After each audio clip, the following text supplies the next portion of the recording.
Dear friends and colleagues from all over Europe, a warm welcome from the European Movement offices here in Brussels. In this sunny summer morning, we are gathered together to discuss the Conference of the Future of Europe.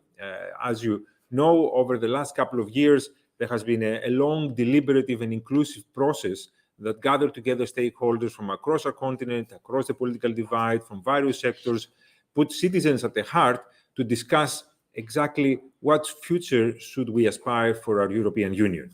And for that reason, we have gathered together representatives from those various stakeholders to see exactly what were the achievements of the conference, but most importantly, what should be the follow-up. So we have with us a collection of really prominent members of the Conference of the Future of Europe, starting with Valentina Balzani, who was a member of the citizens panels from Italy. Valentina, good to see you. We have also Annemie de Klerk, also a member of the citizens panel, and of course a member of the plenary from here in Belgium. Hi, Annemie, thank you very much for joining us also. We also have Kilian Lohan with us, who is a member of the Economic and Social Committee, and he was also representing the EEC in the plenary. Thank you very much for joining us also. And in a bit, we will also be joined by Noel O'Connell, who is a national representative on the plenary on the Conference of Europe. And last but not least, Lawrence Ferrand, who is a member of the European Parliament and represented also the EP in the plenary. Right, perhaps I can start with you, Valentina. You were one of the 80 citizen ambassadors in the plenary, but you also took part in the citizens panels. Right. And this was the first time, actually, where European citizens panels were constructed and citizens were brought into the decision-making process in such a way. Would you mind telling us a little bit about your experience, how it all started, and what were the kind of the conclusions you took at the end of the process? Okay, thank you very much. And as you said, I'm from Italy, and to me it was really an honor to be both a member of the European Citizen Panel and afterwards one of the representatives at the plenary. At the beginning, my attendance was very skeptical because I thought it was a sort of the conference, a sort of empty box with no importance, a sort of toy for citizens to play with in order to avoid other exits after Brexit. But once I got more involved in the process and in its aims, I started doing my best to make it worthy. And the conference was to me a sort of unbelievable initiative that proved with some weaknesses, because it was a first-time event, that ordinary citizens from every country can positively contribute to European politics when enabled to do it. And the panel I was in, which was panel 2, was split into 2 main subgroups. And as an ambassador, I took part to the discussion on the proposals related to value and rights, rule of law, and security, while my colleague and now also friend Annemie will speak after me, was a member of the democracy subgroup. And even though we were part of the same panel, we faced different problems. That is, value and rights working group was very well organized, as probably Petrus can confirm. And as I experienced personally, the citizens were really at the center of the process and at the last word. Let's remember also that citizen requests were not only those from European citizen panels, but national citizen panels as well, and the multilingual digital platform. And the requests from other components during the working group proceedings, from MIP, from representative of civil society, trade unions, committee of the regions, council and commission, were all evaluated and taken into account, I think, when they were adding value and not changing citizen requests, citizen recommendation. And we had also to check carefully that nothing was misinterpreted, we as citizens, or missed out. But in the end, I can say we are happy with the results. And I think that these results show a common and constant needs throughout Europe within social and cultural differences. And since we are mainly impatient, we would have liked to see immediate realization to the 49 proposal of the final report. But the conference, we learned from the conference that politics and consensus, as it's a long and slow process, and it takes its time. So I think that from now on, we should be a sort of watchdogs on what's going on with the proposals.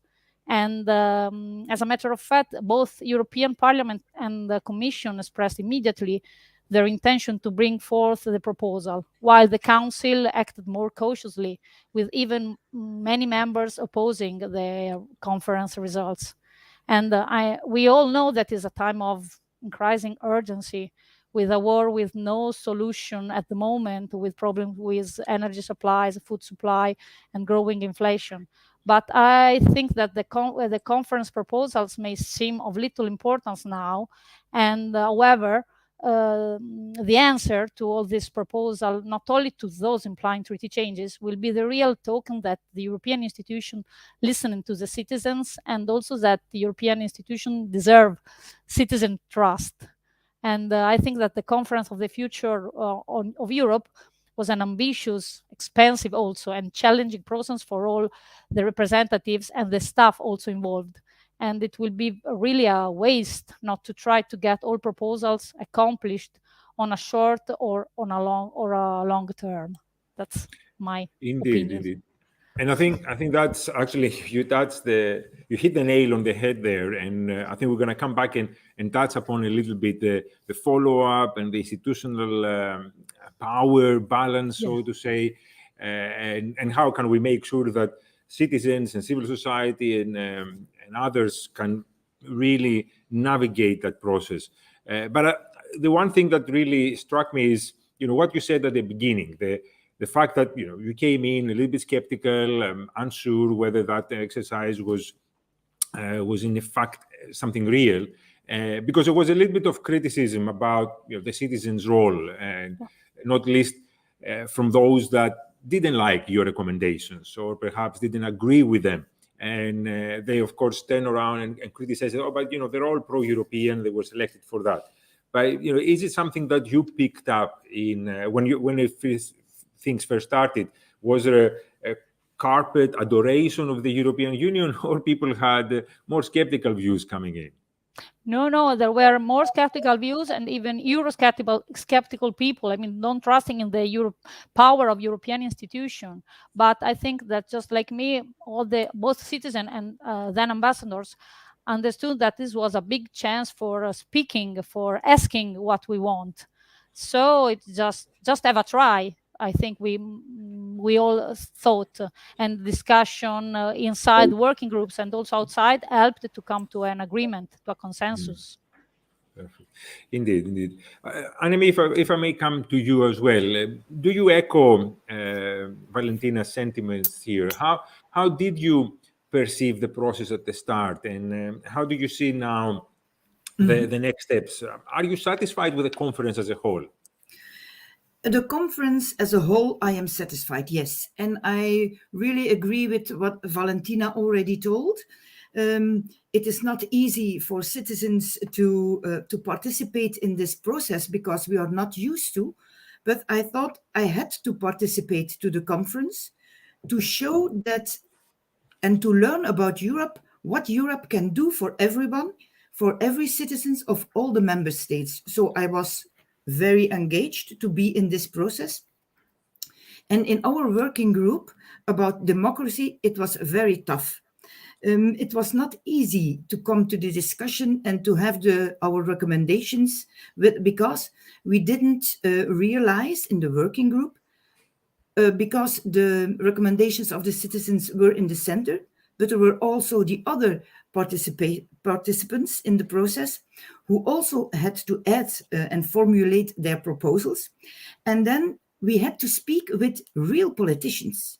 That's their job. And so we are not used, and sometimes we think we are used a little bit for that. It was not easy to have this conversation with the politicians.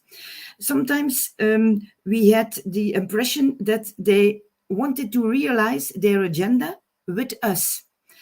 And then we have to, I don't say to fight back, but to argument and to discuss a lot to achieve our recommendations are in the center. And of course, we saw also the 3 European institutions did not have always the same position about a lot of themes. And in our recommendations, we had not taken into account, for example, that the social partners, the trade unions, have a specific role. So they brought it in the working group, and we took it with us, because the recommendations are not only our recommendations of the citizens, but they are enriched with the other suggestions of all the partners in the group. And it is like Valentina said, that the proposals and the recommendations in the final report, they are the consensus.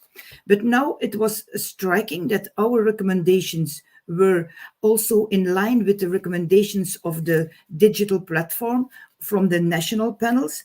And that was so we can balance, and we search for the balance between all those recommendations, all those suggestions of every partner, and then we came to this consensus. And we believe that the final report is very useful, is very accurate, is very well, how do I say, is very well based on what we wanted to recommend. And now the work is starting, because now they have to realize these recommendations.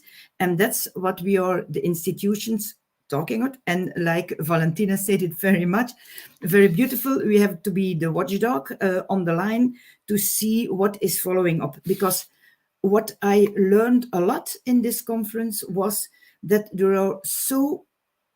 Europe is so diverse, so rich, and it's not easy to get a compromise, a consensus between all those countries, all those member states. But when they realize the things we are recommending and our proposals, I think Europe will come closer to the citizens, and the citizens understand and see that Europe is necessary for everybody. And I'm convinced it was a very difficult but a very huge exercise. The finish is very well, and now we are moving forward to also a more process to implement our recommendations and proposals. That's quite interesting, and also the way I think European institutions interacted with the citizens. And you mentioned that sometimes you felt a little bit instrumentalized, like yes, members of the citizens, the institutions were trying to also use. Since the end of the conference, have you been approached or engaged by any of the institutions in discussions like the one we are having now? No, I'm not. No, I haven't heard about institutions. I only had an invitation from the European Economic and Social Committee to speak about our recommendations, because in our recommendations, there are some recommendations for the social partners. We didn't put them in at the first time in our working group from the citizens, but as we were in the working group with all these participants, they brought it in, and we thought it is enriching our recommendations, so we let it in. And they asked me, I went to Brussels to explain why the recommendations are in the final report, and the president of the committee agreed that they will take them into account and make work of it. Indeed. And I think that's very important. And I'll circle back to this, because I think the follow-up is really crucial here. But perhaps since the Economic and Social Committee was mentioned, Kilian, I'll come to you, because we had a really good partnership between the civil society in general and the European movement in particular, and the Economic and Social Committee representatives. And we saw that the most interesting bit in the conference, because we're having these conversations here in Brussels often in the Economic and Social Committee, and we have really ambitious proposals about the direction the EU should take. But there's always this hesitation, especially from some institutions, that citizens don't want all this. It's too much. You have to wake up to reality. And I think that was an encouraging thing for civil society and institutions like the Economic and Social Committee. We realized actually that citizens are much more ambitious, audacious even, about their vision for Europe. So, Kilian, I wanted to come to you and see what did you take out of this experience, and how was the the approach of the Economic Social Committee to the whole process, not just for the conference, but also for the follow-up. Yeah, thank you, Petrus, and I'm delighted to join you today, and thanks to you and EMI for the invitation, because as you say, we did have a very good collaboration, and EMI has been a valuable partner for the European Economic and Social Committee during the proceedings of the conference. Both organizations, I think, in their different roles and remit, have aimed at bringing the voice of civil society into the debates and making sure they would be heard. From our perspective, it was a real opportunity, to be able to amplify the voice of social partners and civil society organizations, which are the people that make up the European Economic and Social Committee. And we were very excited and skeptical, I would say, at the start of the process. Excited because of the opportunity that was available to really reach out beyond the Brussels bubble, and then skeptical because in our long experience of working within the institutions, we know how these different things can work. And I would say the outcome is in some cases better than expected, and in some cases it still needs to improve and needs to go further. From a very practical point of view, since the start of the negotiations, we took up a very active role, and we see ourselves as having quite a privileged position, with access to the other institutions.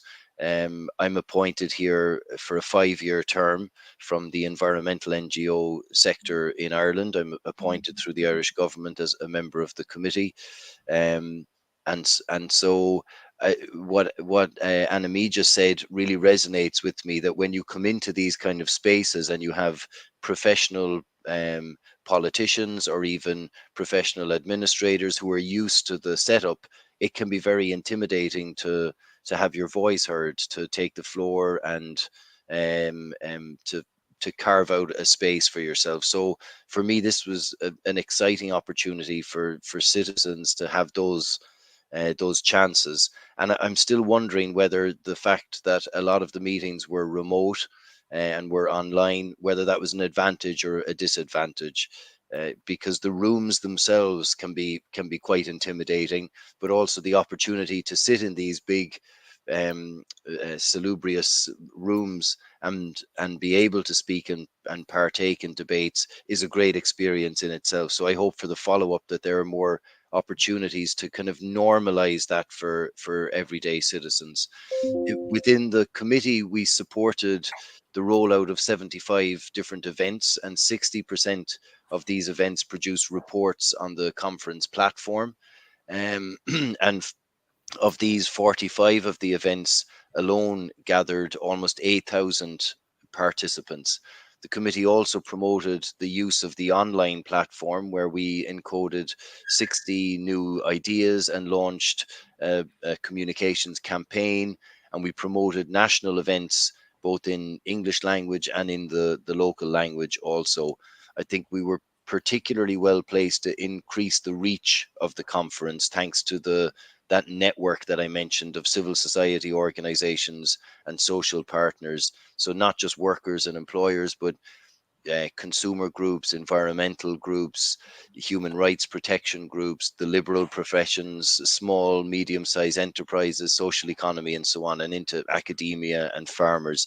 So we were able to reach this network. We've added up the members of the networks that are the number of members in the networks that our members come from, and that totals 90 million citizens across Europe. So the potential reach of this committee to grassroots organizations is very strong, and we try to stimulate some of that.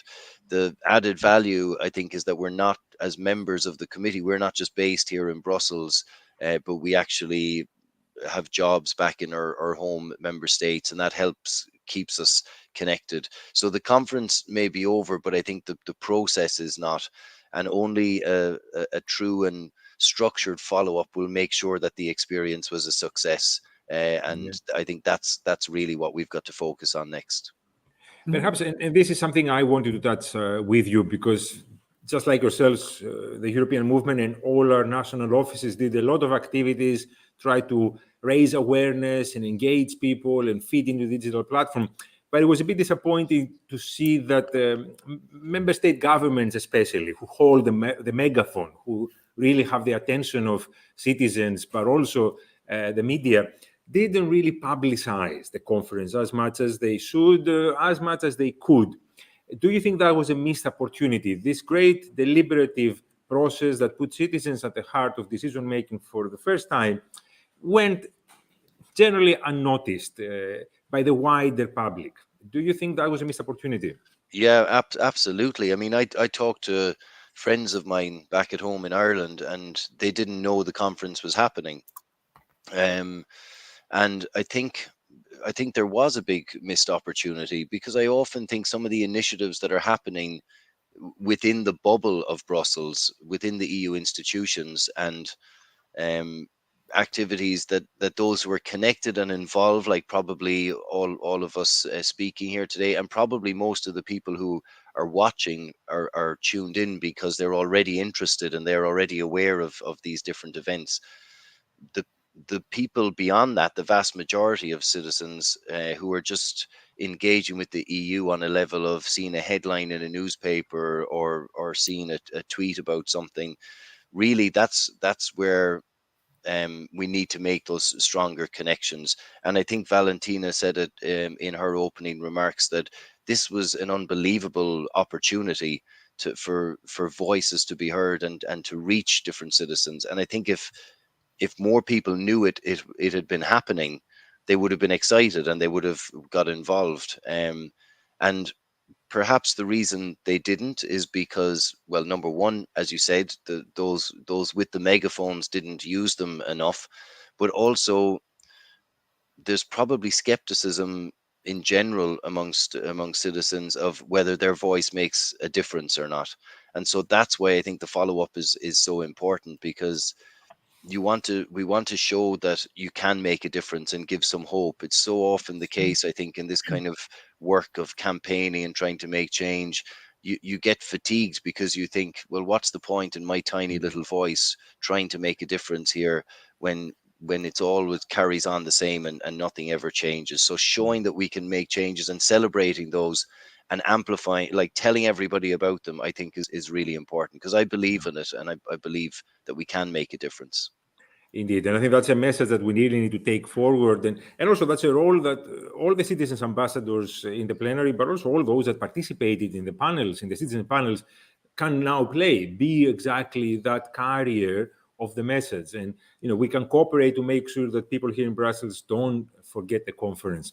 Noel, if I can come to you, as chief executive of the European Movement Ireland, but also as a member of the plenary of the Conference of the Future of Europe, a national citizen representative, so to say, you went through across Ireland. I know how many events the European Movement held, and I know how many times you spoke on the media and you did activities about the conference.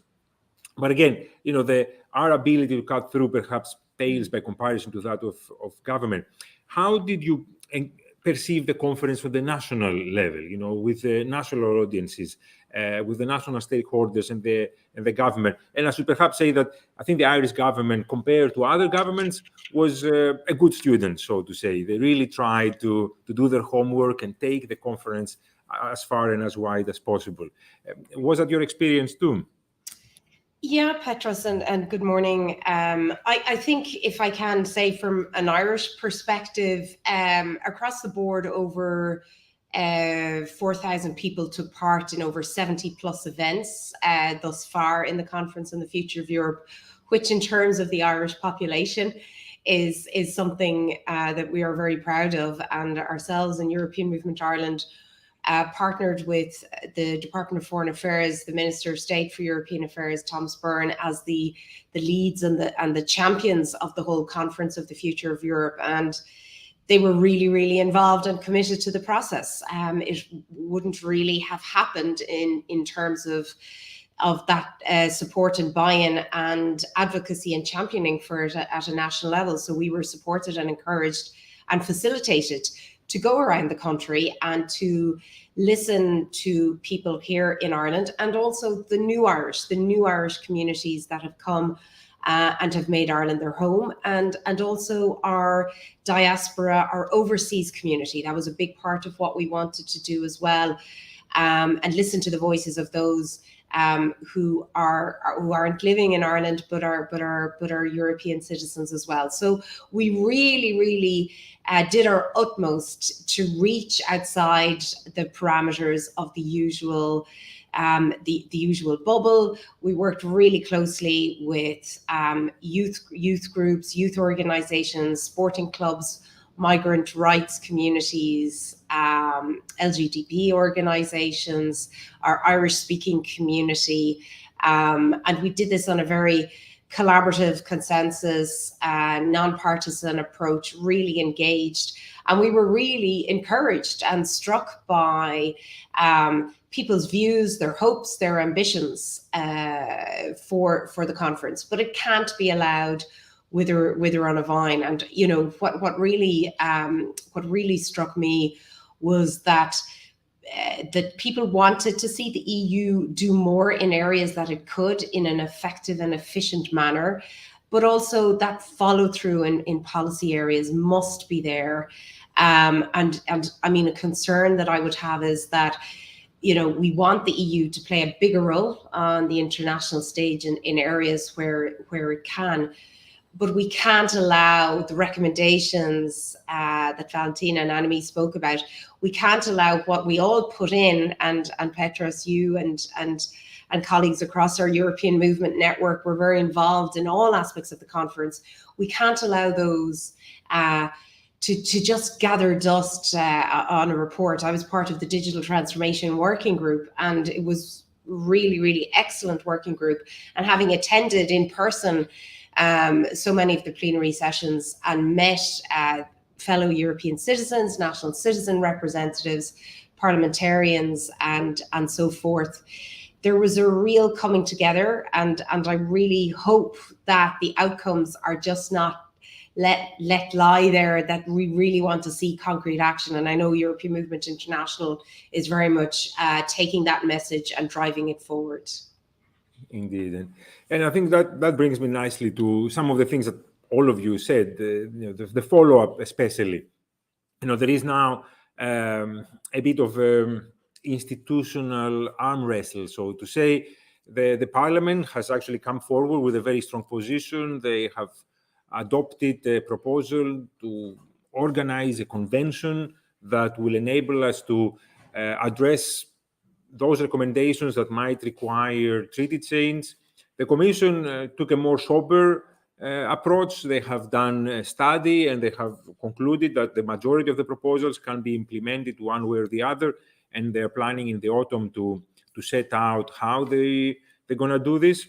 And the Council, like both Valentina and I think Annemie very astutely pointed out, they're more hesitant. They're a little bit reticent to engage into some of the bigger questions that the recommendations raised, using the current crisis as an example.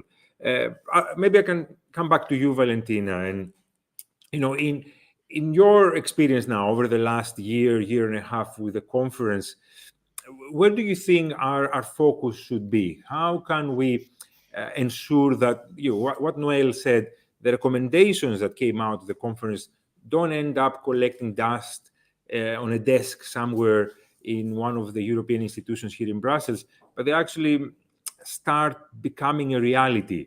From the citizens' perspective, what should be our focus? Well, I think that there are two plans of action, maybe.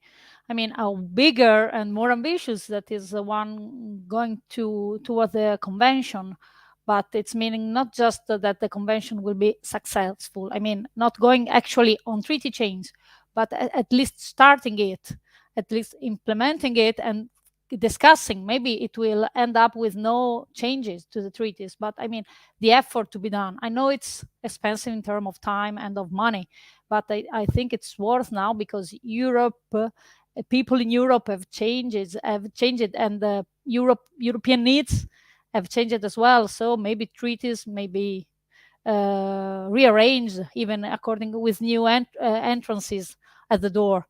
And on the other level, I think that there are all the wide range of proposals that can be, let's say, widespread, because well, let's say local events, discussion like this, but in person. I mean, I'm participating to many little events in my country, and I'm trying to spread the voice of the conference and what the the citizen part, let's say, it's asking with the proposal, because people actually don't know, and when they come to read the text, the document, they agree. I mean, they find that it's interesting to what we ask. Maybe they do not agree with everything, but they are very interested in what has been done and what is going to be asked. So I think that actually keeping alive the interest and the attention as well towards the institution work.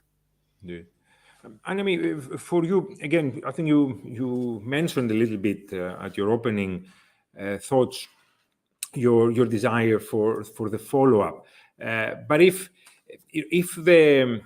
it's not possible to implement all the recommendations, do you think there are some things that are really priorities, something that are really very important for the well-being of the Union going forward? And I think you need to unmute yourself. Okay, sorry. I was in the working group Democracy, and democracy is one of the fundamental bases of the European Union. And the biggest problem I feel about citizens and Europe is that citizens don't know Europe. They just think Europe costs a lot of money. They say to us what we should do, we don't like.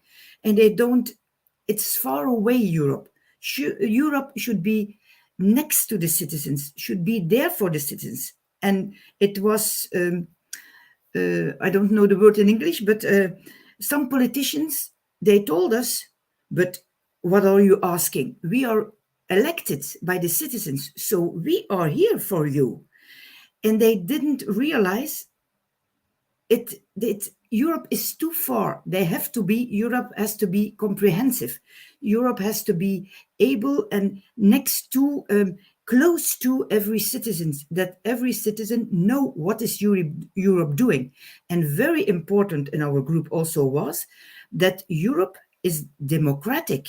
The process of having citizens participating in politics in every country, that should be there in every country. So we have to strengthen the democratic values in every country. So that has to be there in every country. And then education is very important. No fake news. So that's very important, because half of the people, they don't think about Europe. The vulnerable people, Europe is too far away. They don't understand what's happening in Europe. There have to be a lot of small steps to bring Europe close to the citizens. I think that is a baseline in every recommendation and every proposal. No, that's hugely interesting. And again, it resonates with the work that both Kili and Owen and myself have been doing for years now. How can we showcase all the things that the European Union does? Because there is quite a lot that the European Union does for citizens, but it's not often communicated effectively, or at least the perception is not always positive. But I'd like to come back to something both you and Valentina said, because there seems to be such great appreciation of being involved in the decision making, and the core of the proposals also crafted a way to ensure that this is not a one-off. There were clear recommendations for having these citizens panels become more regular at the national as well as at the European level, having the digital platform become permanent, ensuring a feedback loop between decision makers who are elected and the citizens who elect them on a more regular basis, having conferences, if not on a yearly basis, perhaps every 4 years, again, having this conversation. And do you think this is an opportunity, this is a turning point for European democracy, where we can complement representative democracy, which is, of course, a great achievement, with participatory democracy, deliberative democracy that brings also citizens into the fold? Is this a turning point? Should we go down that direction? Should the European Union go down that direction? Valentina, if you want to go first. Thank you. Well, I think it is actually a great opportunity to develop because as we personally feel, we feel so much more involved and interested in European politics and even in national politics. Let's say how it works that what it comes from Europe is not applied in our country, or other way around. How it comes that so many different countries have different regulation within Europe. So I think that it will make grow interest in the citizen and will be helpful for both institution and citizens to work in a real democratic as much. I mean, it won't be all as inclusive as we all wish it will be, but it can be much more democratic, I think. Annemie, what do you think? I agree with Valentina, but there is a certain level. I think we come to a certain level where we choose the politicians and they have to do their job. So everybody has his responsibility. Because when I see Valentina too, me, all the other ambassadors, it was a very intensive job to the conference. And I cannot do this every year or constantly, because it has it takes so much time. But I think we have to search for a way to bring Europe close to the citizens so they understand Europe. But then, when in our democratic process we have chosen our politicians, they have to do their job. But of course, they have to bring they have to verantwoorden. They have back. Yes, what they are doing. But so it's a combination of everybody has to take his responsibility in the process. Kilian, if I may bring you back into the conversation, what do you think? Are we now in this point where our democracy has the opportunity to be transformed and strengthened and complement representative democracy with this participatory democracy, as well as enhancing the role of civil society at large? And I include the social partners there and, of course, other stakeholders like ourselves. Is this a turning point for our democracy? Yeah, I mean, I'd hope so. It's certainly an opportunity to do it, and I think we hear from. I mean, we all heard what Noelle said, that when she went out there and engaged with these different groups and different networks within the community, they're really interested, and they were probably really organized and coherent in a way they want to make a contribution. I think it's difficult for individuals. It's difficult to pluck somebody out of their normal job and their normal life and their normal responsibilities and say, you now make an individual contribution to this complicated, big and cumbersome governing structures that we have in place. I mean, we all know it's difficult enough at a small committee level within your community, more difficult within your region, at a national level even more so, and probably nothing more complicated than at an EU level, when you're trying to balance so many different interests. So for individual citizens making a contribution into that process, that's really tiring and really requires a lot of resources and a lot of energy. So I think for me the key is to use the networks that exist within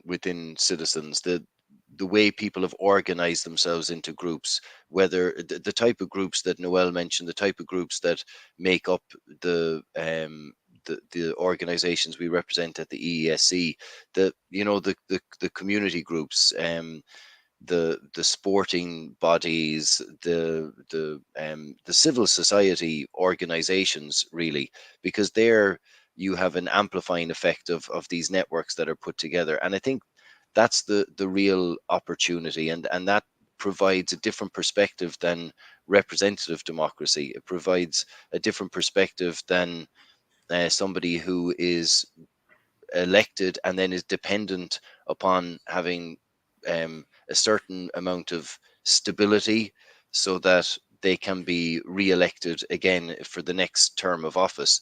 That's not really a structure that incentivizes ambitious change or bold decisions.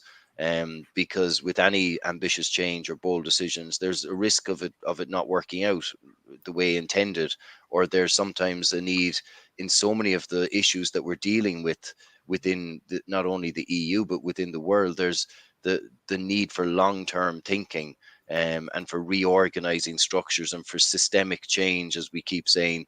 The detail of that is really difficult to implement for an elected representative, because it can be at times such long-term thinking. So there I see there's a real role for organized civil society, and not just the traditional, traditional social partners, but really the community groups, groups of people who are active and interested in amplifying their voices. And for me, that would really kickstart the participatory democracy element that is quite frankly missing too often from the EU structures.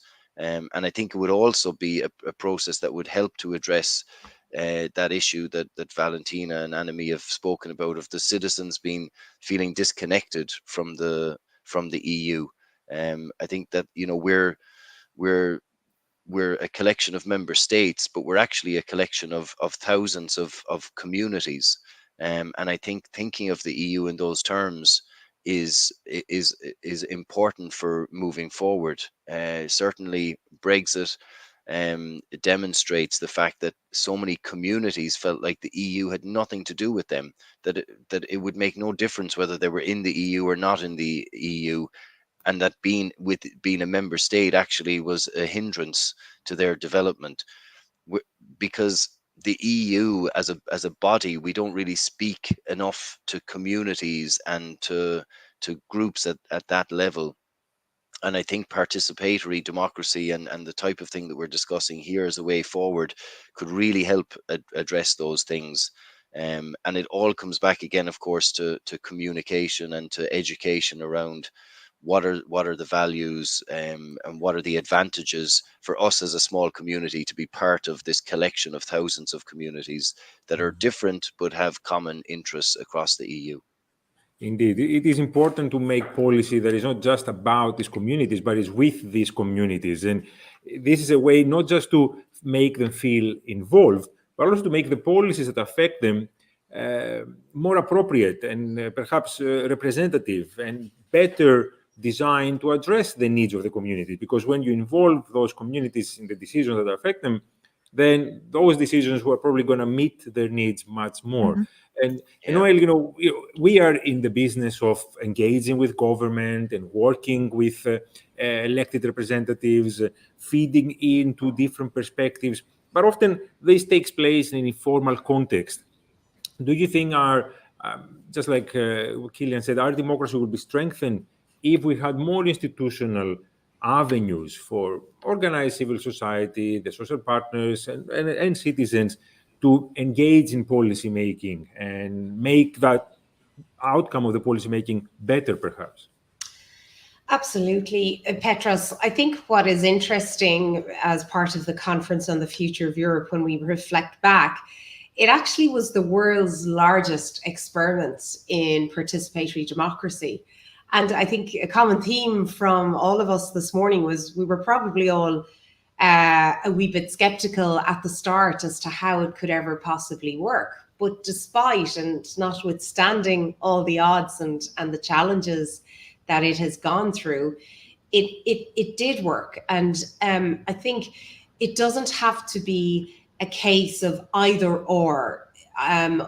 What for me is really important arising out of one of an outcome of this process is that it's an opportunity, as you said, Petros, for civil society, for citizens, for us all to collectively shine a mirror, shine a light, and hold the EU and the institutions to account. Because if we can do anything to reduce that democratic deficit that people talk about, and that lack of connection that people feel with the EU, I think that is something that will have been really worthwhile and really positive to have resulted from the conference, because we have seen that people want to be engaged. They want to input, they want to have their voices heard, their opinions heard, and feel consulted, and that, you know, they have something to say. So I don't think the institutions, parliamentarians, officials should fear embracing the positive elements of this conference, because I think we have seen in my own country, in Ireland, we have seen what positive social change can come out of this participatory deliberative democracy process through this engagement of citizens' assemblies, of which the conference is.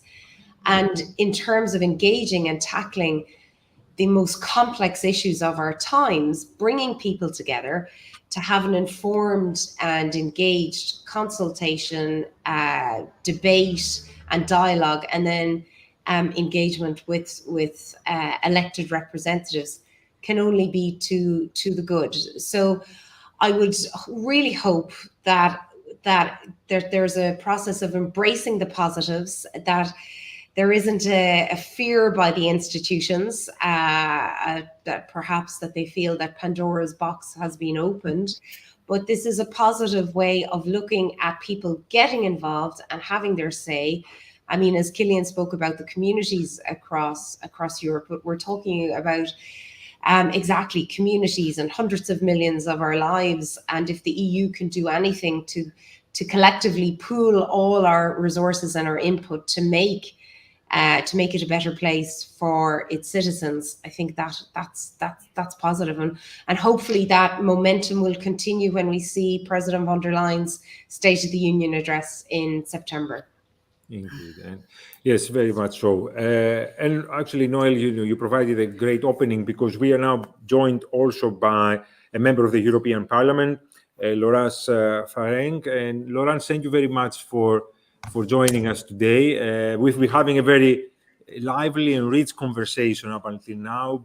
The conference itself, also the follow-up, and as you probably heard, we have been exploring the dynamics between representative democracy and participatory deliberative democracy, and how the two can complement themselves. So, first of all, I should ask you, how did you experience the conference? What do you think were the main strengths of the process? And perhaps, just to connect you a little bit with the conversation, what are your aspirations for the next steps, the follow-up? First, thank you very much for your invitation. I'm a little bit sorry to be late, because as you know, we are in Strasbourg for the last plenary before the summer break, and we have many meetings to prepare the votes, because we have a lot of important votes, like the regulation of the GAFAs today with DSA and DMA. That's quite important. So maybe I try to give you my testimony. I was part of the conference as an MEP for my political group, and I was coordinating the parliamentary work in the framework of the Education, Culture, Youth Working Group. So that's first I can give you my feedback on this work. We had crossed many phases during the process, because it was an avant-première. It was the first time that we had such a participatory exercise at the European level. So it was really a great experimentation and very great adventure, I want to say. And of course, we had to build the process, so it was not always easy. We had a lot of exchanges with all the institution, and particularly, of course, with Guy Verhofstadt, who is from my political group, and that was the chair for all our work. I was really pleased to see how the citizens take the subject, how they were involved at all levels, because we had the level of course, the panel with the 800 citizens. I think there are some of you in this webinar, and how they worked hard on very tough subject, because I think when you come as citizen, you know things about Europe, but you have some kind of bring some fresh air in the institutions to oblige the MEPs, Commission, Council to listen to you in a different way. And as well, you had to understand the process, because if you don't understand the process, the competencies, you can't really act. So I think it was the first very important exercise for citizens and for us as well, because we have to explain where we were able to act or not. So that was a part of the experimentation that was very interesting. Secondly, of course, we had to work on the citizens' proposal that came from the internet platform, from the discussions and working group.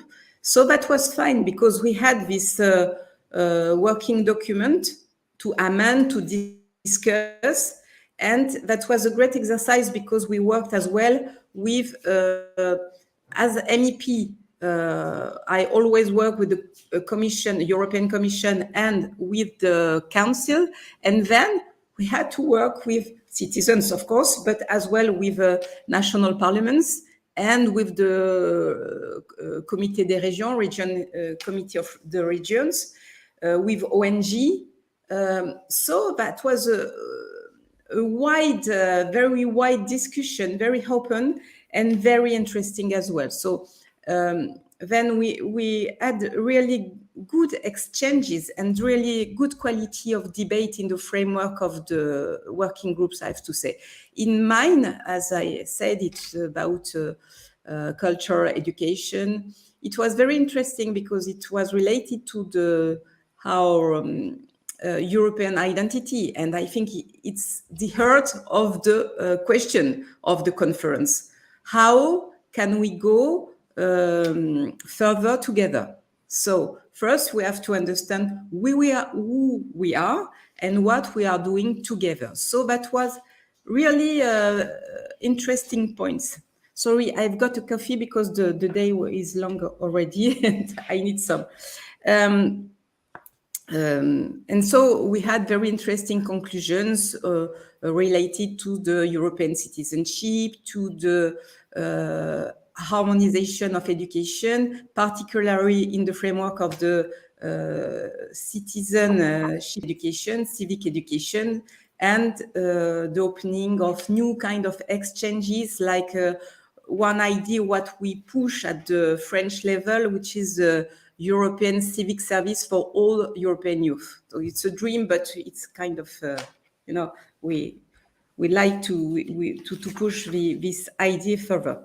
So I think that's something that came out from a lot of the interventions. Sorry to interrupt, because I would just want to focus on this. Both Valentina and Annemie said that there's great desire to ensure that there is more information about, not just more information about Europe and what Europe does, but also how can we get Europe closer to the citizens? And the one thing we have been discussing during this morning's conversation was the idea of maybe making this deliberative process a more permanent feature of our decision-making and complementing representative democracy, people like yourself, with the contribution of citizens through panels and civil society.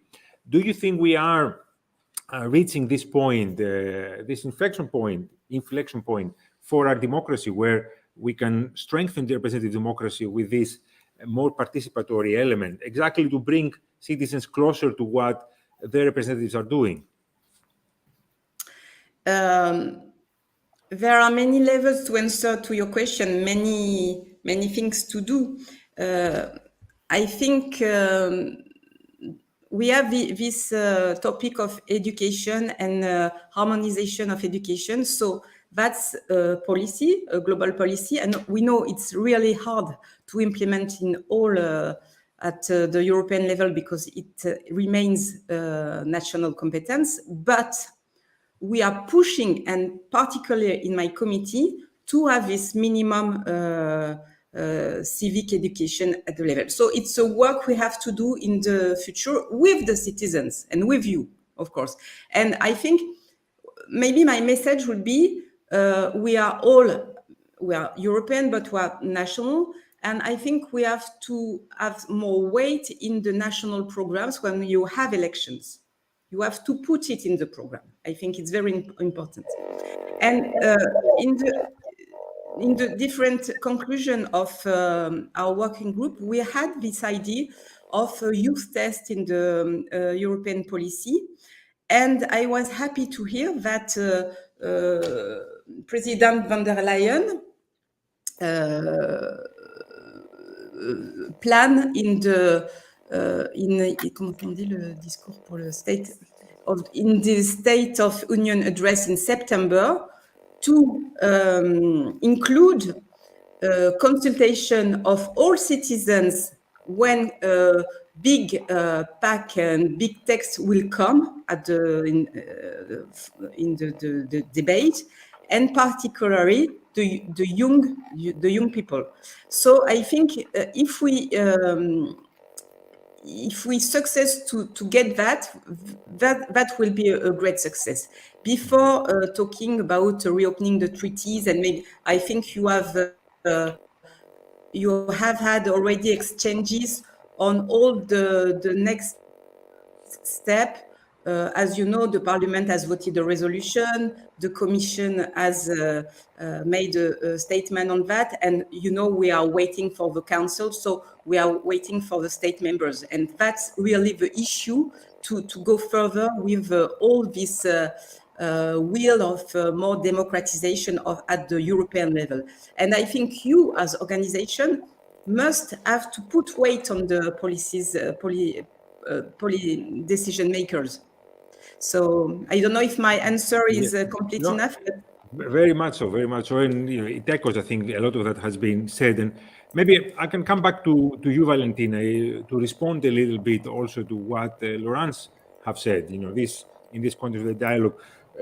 Do you share some of her ideas, especially about civic education, but also the role that institutions can play now taking this forward? Actually, here I am. Oh, yes, I do share our views. I mean, the starting points, which links this suggestion with what Enemy said before, is that, I mean, education and harmonization of education, that means to us citizens to have the same elements in all educational programs. It will help to make people, I mean, more aware about European politics, European institutions. And also the link with democracy rules and values, let's say, it's pretty much important. And also the pressure, as as she said, the pressure on the institution, the pressure to the council especially, which is I mean the most opaque institution, I may say, and with a not clear standing toward the conference request. I think it can be at least useful to get a first answer, because we know we will wait for the State of the Union in speech in September, but we don't know what the Council is going to do with the conference. It was in the agenda of last meeting at the end of June, but now it's loaded. It went down on the priorities because there were other urgency. But I wish we could make something, I mean, with pressure to avoid that COFE is put on a side and then slowly forgotten. Yeah, and that's the unfortunate thing. Change is always important, but because exactly it requires a lot of effort, it falls down the list of categories. I think we're all guilty of that, and I couldn't agree with you more. We need to ensure that member states, as well as the other institutions, take this forward.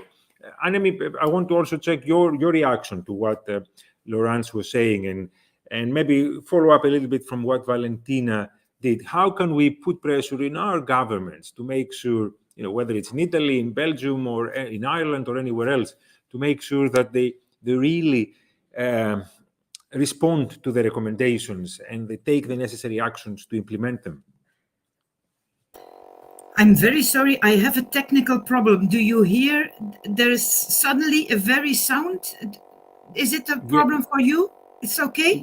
We can hear you well. Yes, go ahead. I think to put pressure, I don't know very well how we can do it. Of course, I was very disappointed that the media was not interested in whole the conference.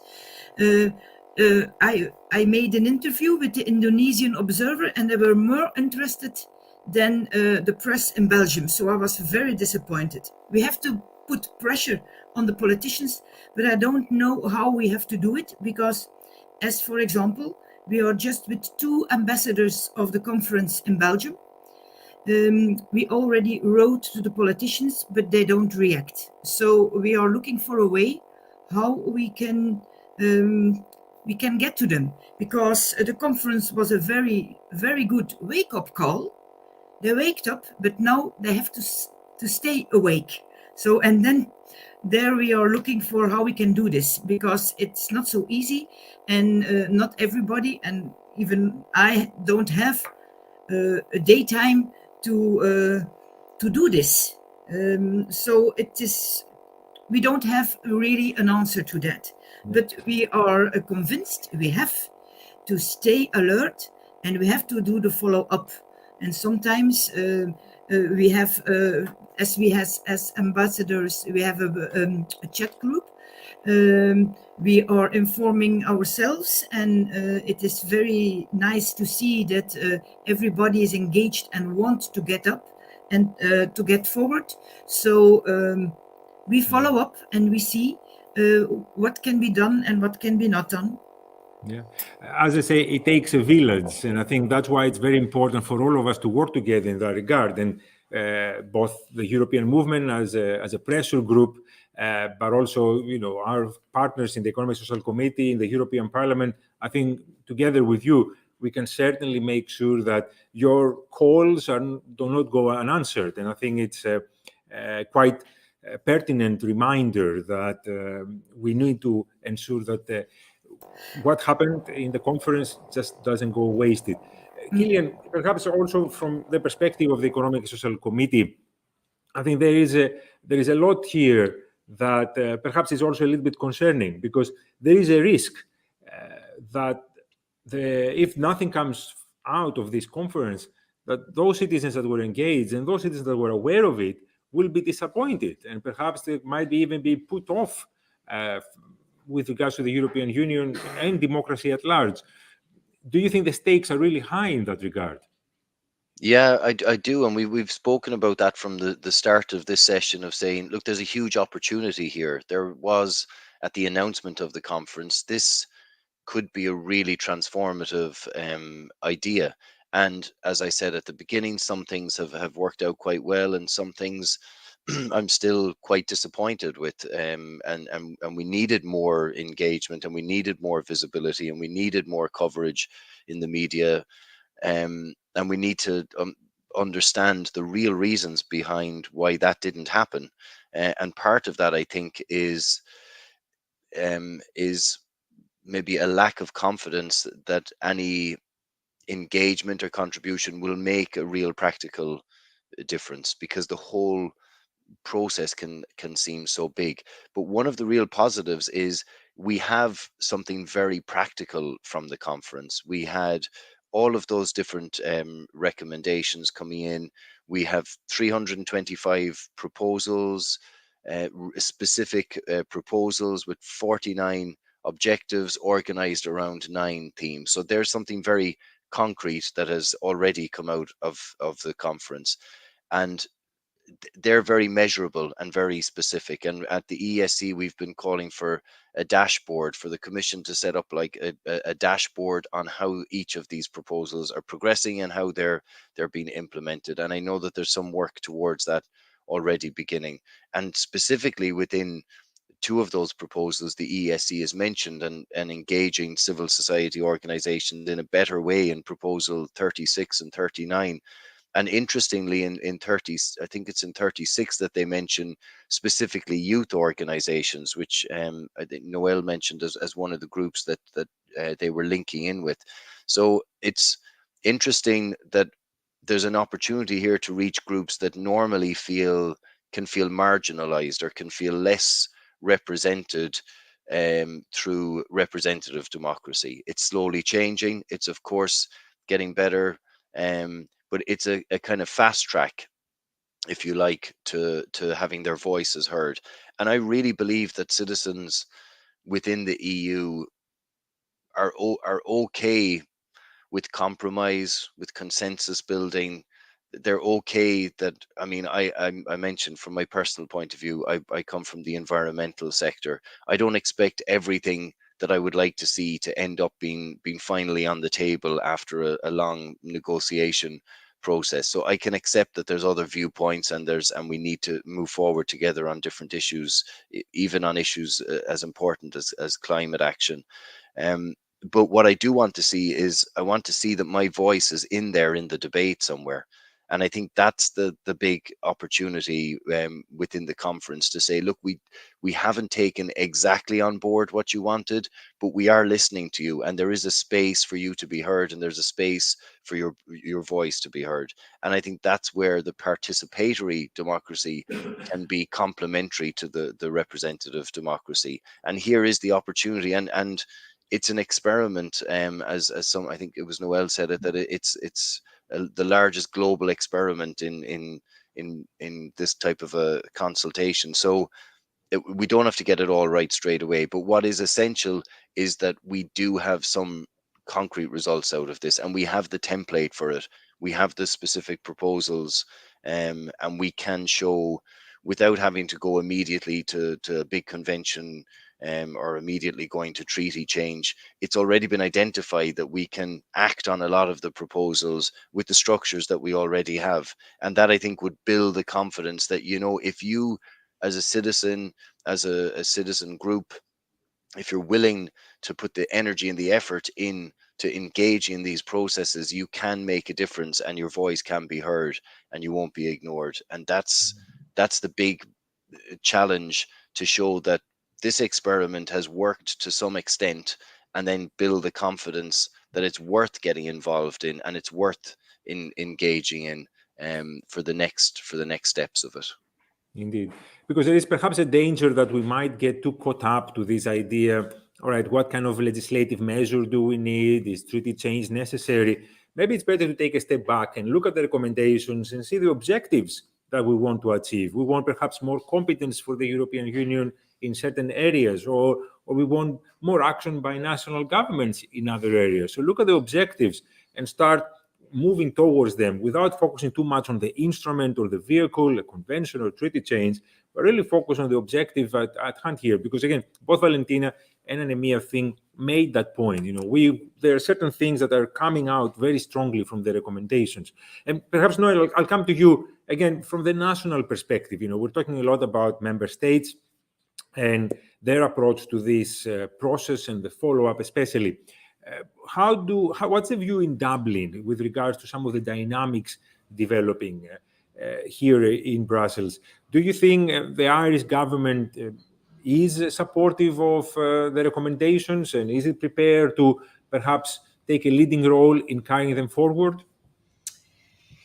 Yeah, I think the Irish government is certainly very supportive of the process and the outcomes, and in fairness has kept very much, as it has from the start, very much an open mind on whatever decisions and recommendations arise out of the process, that they would then look and consider them on its merits. So it was very welcome. We had our Taoiseach, our Prime Minister, do an event with us. And as you know, as certainly all colleagues will know, in Ireland, we have a strong tradition of EU referendums in this country. And he didn't preclude an EU referendum arising if that had to be the case in terms of treaty change, that Ireland wouldn't stand in the way of that. It wouldn't necessarily be the starting off point. And I think, Petros, you made a really good point, and following on from Cillian there, I think we need to look at really what a lot of the proposals and recommendations are, and see what concretely can the institutions, can member states, can national governments actually do. I mean, one example that came across very strongly from a national event that we did in Ireland was the recommendation of people's COVID pass sanitaire, the Green Cert, being added to the European Health Insurance Card, the EHIC card that we all carry around. And that was something I think that I shared with as part of the Digital Transformation Working Group. I know it was brought up as well in the Health Working Group. So these very practical, tangible, positive developments, I think, can be enacted relatively easily, and it should be communicated that they're being done. I think that's a big problem. We use, Petros, as you've heard me say on many events, a great expression, and I'm sure Cillian will recognize it as well, but we've a tendency to nationalize success and Europeanize failure. But how about if we try to flip that on its head and really try to assertively communicate some of the positive outcomes that the conference can deliver, and not be shy about that. I know that might go against the grain for perhaps national governments, but if we try to build on the very practical steps, and let's make Europe Day, May the 9th, let's make that a national public holiday across the EU. It's not in every member state, so why don't we try and do that? These are very practical, small, positive steps that can be taken, I think, to really give tangible, concrete implementation of some of the outcomes of the conference on the future of Europe. That's indeed something we have been discussing at the European Movement for a while. We celebrate Europe Day across the continent for decades now. It will indeed make a difference if it was a public holiday. Laurence, I'll come to you as we're drawing to a close, because there is a lot of interinstitutional debate at the moment, isn't it? You mentioned the resolution that the European Parliament adopted and the leading role that your group and others have taken in proposing certain elements. But we've seen a counter-reaction from the Council, a bit a defensive position, perhaps, a sense that maybe the conference is being instrumentalized in this institutional conflict, for a lack of a better term. How do you think can we perhaps alleviate the concerns of other institutional partners here in Brussels, and to ensure that what we end up with is an inclusive process that, again, will build on the success of the conference that brought together citizens, civil society, and the institutions, and elected, of course, politicians, into following up and achieving the next steps? Is there a way, perhaps, that we can make sure the Council also comes close to the position that the European Parliament has put forward? Thank you for your question. In introduction, I want to say that the point of the treaty reform is key in the conclusion of the Conference for the Future of Europe. In fact, and when it comes to citizens, facing all the important crises that we have crossed and we are crossing with the Brexit, COVID, war in Ukraine, citizens have realized that we needed more competencies at the European level, I think, the most of them. And that's what they said, and that's the conclusion of the conference. We can do more without reopening the treaties. So that's key. And as you said, we have strong oppositions in the Council, but as always, and you know, it's because we have the unanimity process that we can't change the treaty and so on, and we can be more efficient at the European level. So that's really a challenge. We have to put it's a political issue. It's a political question, and that's why I know it's very difficult to act at an individual level at this point. You have your vote, of course. So that's the work of the pro-European parties and the pro-European supporter. That's the thing.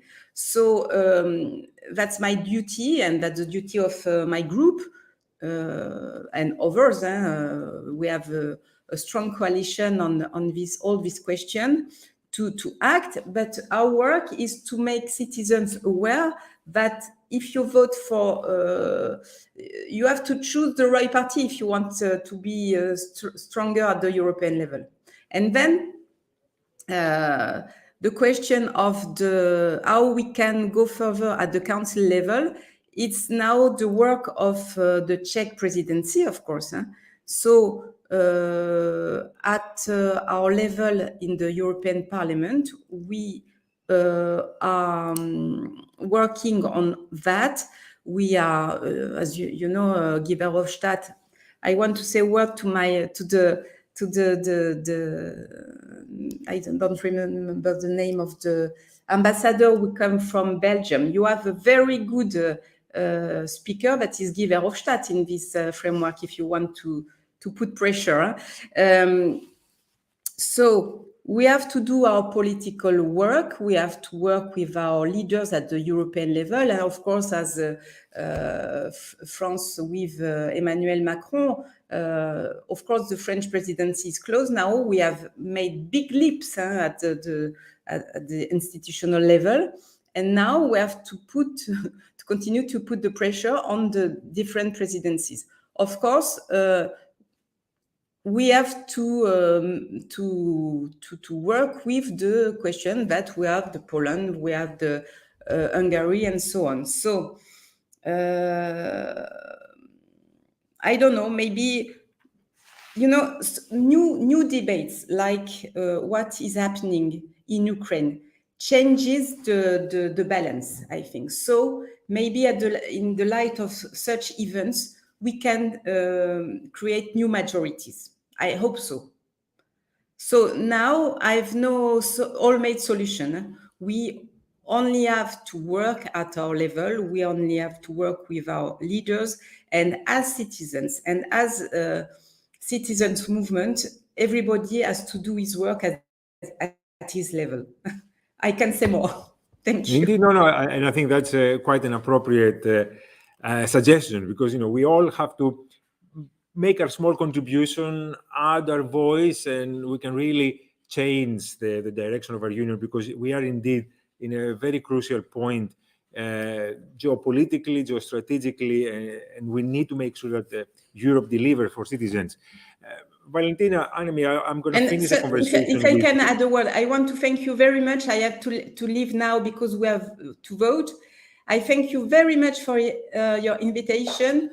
We have to work closer on all these questions, and I count on you, and you can count on me. Thank you very much.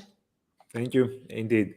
Yes, Valentina, Annemie, you know, we are halfway through 2022.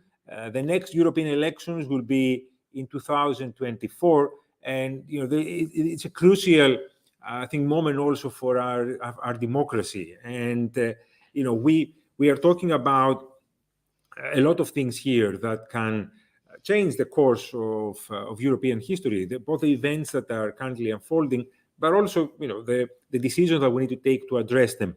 So, you know, with your experience now participating in the conference and the European elections coming up, will you continue being active? Will you continue campaigning for Europe? Will you continue putting pressure on politicians? Or have you been tired? As Annemie said, you know, it's a full-time job, and perhaps it's not an easy one. Well, actually, Annemie is right. It's a full-time job, very demanding. I mean, a lot of sources and documents coming, and even with social media events to follow and speeches to listen to. But yes, I think we are a sort of network, as ambassadors. And I think I will still be engaged and still committed with the conference and keeping promoting it, and hoping that we will be able someday to tell about some results we got through the conference. And maybe if, even though we will not work as a group, maybe we will just split, or most of us will get tired. I try to do as much as I can, mainly on a local level, or as this event on a European level, just to keep attention, to show that the involvement was true from the citizen sides. And also it was a real commitment, not just a show to be carried on. And you, Anemi? I fully agree with Valentina. We are a network of ambassadors. We will stay that, and we will look and we will follow what is happening. And because we are convinced that Europe has to stay very strong, and we want to participate, and we want to give our contribution to have a strong Europe. And I'm convinced, and I am engaging myself to be one of the members of the network of the ambassadors, and to follow up our beautiful Europe. Indeed.